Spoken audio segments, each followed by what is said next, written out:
Sipag at mabait itong kasamahan ko Nepali mga te. Hindi ko lang siya basta-basta pinapakain syempre. Kumikilos din siya, naghuhugas siya ng mga hugasin at nagluluto siya minsan. Luwari ngayon, magluluto ako ng Pinoy na ulam. Susunod na araw, yung ginagawa ko, siya naman yung pinagluluto ko ng Nepal na ulam. Pagpunta namin sa supermarket, pinapapili ko siya kung ano yung lulutuin namin. Nepal na ulam na version. Syempre ako yung magbabayad sa lahat ng kukunin niya. Bakit ko nga ba nililibre itong Nepali na kasamahan ko sa pagkain? Maraming nagsasabi sa comment section, siguro jowa ko siya. Siguro may gusto ka sa kanya, no? Kaya binilhan mo siya ng cellphone. Hindi ka naman magbibigay ng cellphone kung walang kapalit. Yung ibang Pilipino talaga, no? Mapapailing ka na lang talaga sa mga comment nila. Sa isip nila lagi, kapag nagbigay ka, may kapalit ka agad. Kapanood mo ng Batang Quiapo yan.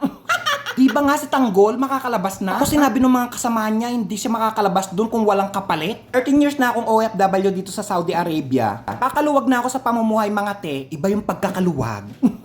From the start ng pagiging OFW ko dito sa Saudi, kakasyain mo yung 300 rial na allowance mo sa isang buwan. Minsan 150 or 200 rial. 2010, mababa pa yung bilihin dito. 5 rial, makakabili ka na ng ulam mo, giniling na baka o giniling na manok. 2 rial yung halaga ng giniling na manok o giniling na baka. At yung tomato sauce is 50 halala. Carrots at patatas, nasa 2 rial, makakabili ka ng mga te. Halos giniling na manok o giniling na baka yung ulam ko dati. Ayun, hindi ka na makakabili ng ganun sa 5 real. Kung baguhan ka naging OFW saan mang sulok ng mundo at ginabayan ka sa una ng mga kasama mo, nuruan ka o pinakain ka hanggat hindi ka pa nagsasahod, magpasalamat ka sa kanila kahit na hindi mo na tanawin ang utang na loob. Basta't magpasalamat ka na lang sa kanila. Malaking bagay o malaking tulong na sa'yo yan. Dalang lang sa mga kasamaan natin sa abroad ang gagabay o magpapakain sa atin mga te. Tanasan nating lahat yan. Bakit ko nga ba tinutulungan tong kasamang ko Nepali at pinapakain? Hilig talaga akong tumulong mga te. Kahit sa maliit na bagay yan, natutuwa talaga ako. Kahit na walang matira sa akin, sobrang tuwang-tuwa talaga ako kapag nakakatulong ako sa tao. At napansin ko, kapag nakakatulong ako sa kapwa ko, ay balik na maganda sa akin. Itong kasamahan ko lang Nepal, yung tinulungan ko na parang ayaw ko yung balik sa akin mga te.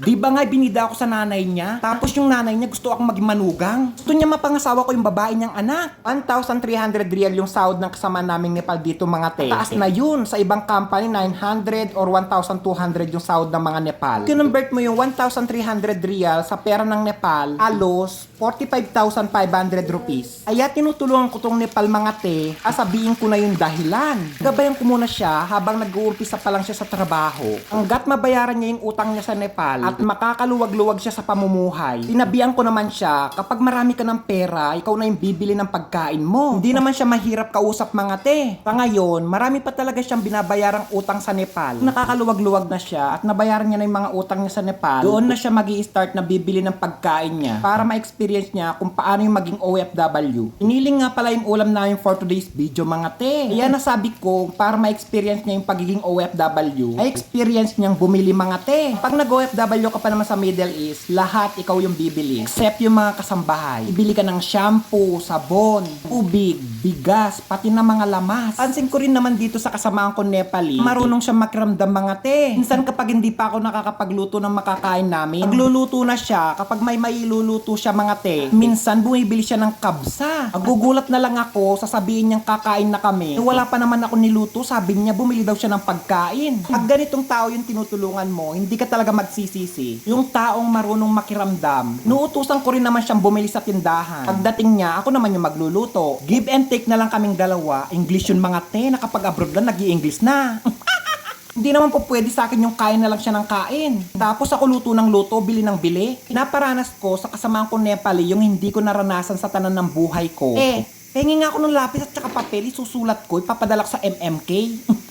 Ang maalaala mo kaya na itong sinasabi ko. Sa mga nagko-comment na tinutulungan ko daw itong kasamahan ko Nepali dahil jowa ko daw siya o may gusto ako sa kanya. Ano na lang sasabihin ng nanay niya sa Nepal kapag inuwi niya ako doon? Magkasing edad kami ng nanay niya, 39 na te. Anong sasabihin ng nanay niya, nag-uwi-uwi ka ng ganyan? Mas matanda pa sa'yo. Ipiliin ko na lang ng tumulong na walang kapalit. Kesa naman umuwi ako ng Nepal at may marinig akong masakit na salita mga te. Baka makarinig pa ako sa nanay ng Nepal na kasama ko. Ngayon inuwi mo dito yan, problemahin mo pa yung pampustiso niya.